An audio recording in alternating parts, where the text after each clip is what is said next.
ಬದನೆಕಾಯಿ ಮಸ್ಕಾಯಿ ಮಾಡ್ತಾಯಿದ್ದೀನಿ. ಕುಕ್ಕರ್ ಇಟ್ಟಿದ್ದೀನಿ. ಬದನೆಕಾಯಿ 4 ತೊಗೊಂಡಿದ್ದೀನಿ. ಉಪ್ಪು ನೀರಲ್ಲಿ ನೆನೆಸಿಟ್ಟಿದ್ದೆ.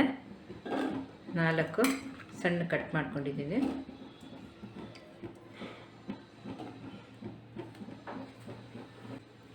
ಮೂರು ಟೊಮೊಟೊ ತೊಗೊಂಡಿದ್ದೀನಿ. ಬೆಳ್ಳುಳ್ಳಿ 1 ಗಡ್ಡೆ, ಹಸಿಮೆಣಸಿನ್ಕಾಯಿ 4 ಸಣ್ಣ ಕಟ್ ಮಾಡ್ಕೊಂಡಿದ್ದೀನಿ. ಒಂದು ದೊಡ್ಡದು ಈರುಳ್ಳಿ. ಸ್ಟವ್ ಅಂಟಿಸಿ ನೀರು ಹಾಕ್ತಾಯಿದ್ದೀನಿ.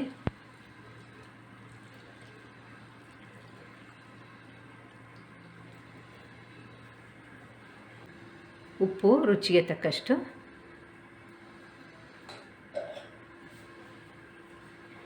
ಈಗ ಕುಕ್ಕರ್ ಮುಚ್ಚಳ ಮುಚ್ಚಿ 2 ವಿಸಿಲ್ ಕೂಗಿಸ್ಕೊಳ್ಳೋಣ. ಚೆನ್ನಾಗಿ ಬೇಯಲಿ.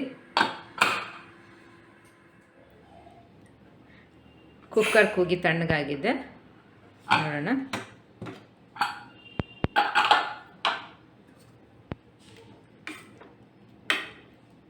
ಚೆನ್ನಾಗಿ ಬೆಂದಿದೆ.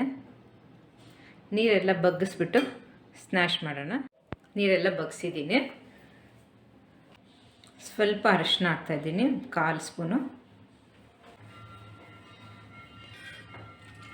ಮಸಿಯೋ ಕೋಲಿದ್ರೆ ಮಸ್ಕೊಳ್ಳಿ, ಇಲ್ಲಾಂದರೆ ಸ್ನ್ಯಾಶ್ ಮಾಡ್ಕೊಳ್ಳಿ ಈ ಥರ.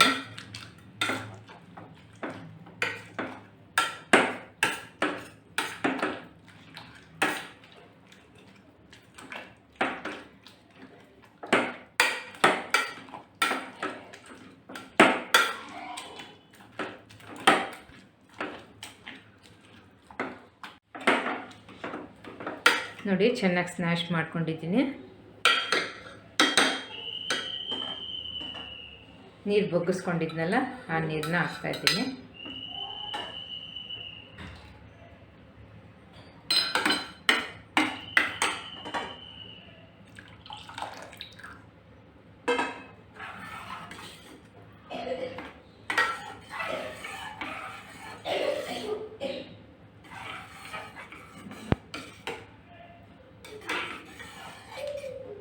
ಗಟ್ಟಿಗಿದ್ರೇ ಇದು ಚೆನ್ನಾಗಿರೋದು, ನೀರಂಗಿದ್ರೆ ಚೆನ್ನಾಗಿರಲ್ಲ. ಇಷ್ಟು ಗಟ್ಟಿ ಇರಲಿ. ಕುದಿಸ್ಕೊಳ್ಳೋಣ ಸ್ವಲ್ಪ. ಸ್ವಲ್ಪ ಹುಣಸೆಹಣ್ಣು ಹಾಕ್ತಾಯಿದ್ದೀನಿ. ಸ್ವಲ್ಪ ಹುಣಸೆಹಣ್ಣು ರಸ. ನಿಮಗೆ ಹುಳಿ ಎಷ್ಟು ಬೇಕು ನೋಡ್ಕೊಂಡು ಹಾಕ್ಕೊಳ್ಳಿ. ಟೊಮೊಟೊದೇ ಹುಳಿ ಇರುತ್ತೆ, ಅದ್ರ ಜೊತೆ ಸ್ವಲ್ಪ ಹಾಕಿದ್ದೀನಿ. ನಿಮಗೆ ಜಾಸ್ತಿ ಹುಳಿ ಬೇಕು ಅಂದರೆ ಹುಣಸೆಹಣ್ಣು ನೋಡ್ಕೊಂಡು ಹಾಕ್ಕೊಳ್ಳಿ. ಇದು ಕೊದಿತಾ ಇರಲಿ. ಬೇರೆ ಕಡೆ ಶಿಫ್ಟ್ ಮಾಡಿಬಿಟ್ಟು ಈ ಕಡೆ ಒಗ್ಗರಣೆ ಮಾಡೋಣ. ಆ ಕಡೆ ಮಳ್ತಾ ಇರಲಿ. ಒಗ್ಗರಣೆಗೆ 2 ಸ್ಪೂನ್ ಎಣ್ಣೆ ಹಾಕ್ತಿದ್ದೀನಿ.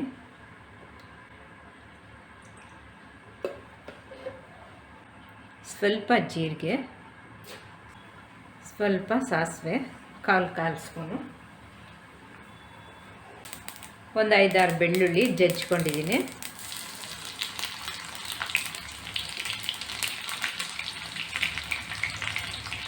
ಒಂದು ಈರುಳ್ಳಿ ಸಣ್ಣ ಕಟ್ ಮಾಡಿರೋದು, ಸ್ವಲ್ಪ ಕರಿಬೇವು,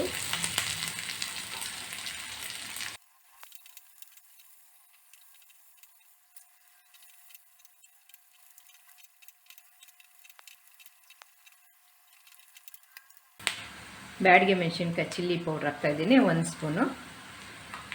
ಖಾರ ಎಷ್ಟು ಬೇಕೋ ನೋಡ್ಕೊಂಡು ಹಾಕ್ಕೊಳ್ಳಿ.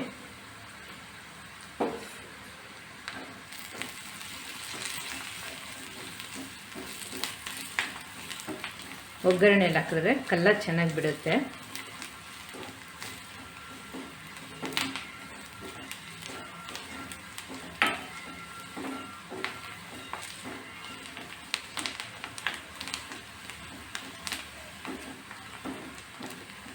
ಇದಾಗಿದೆ. ತೆಗೆದುಬಿಟ್ಟು ಒಗ್ಗರಣೆ ಹಾಕೋಣ.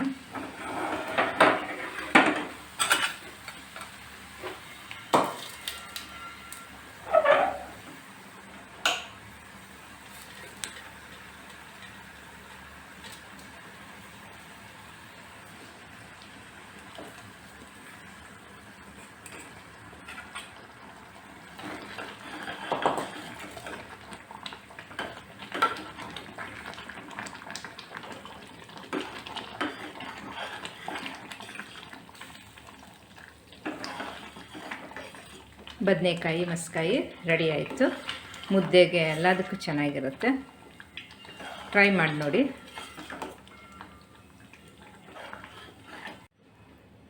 ಸ್ವಲ್ಪ ಕೊತ್ತಂಬರಿ ಸೊಪ್ಪು ಹಾಕ್ತಾಯಿದ್ದೀನಿ.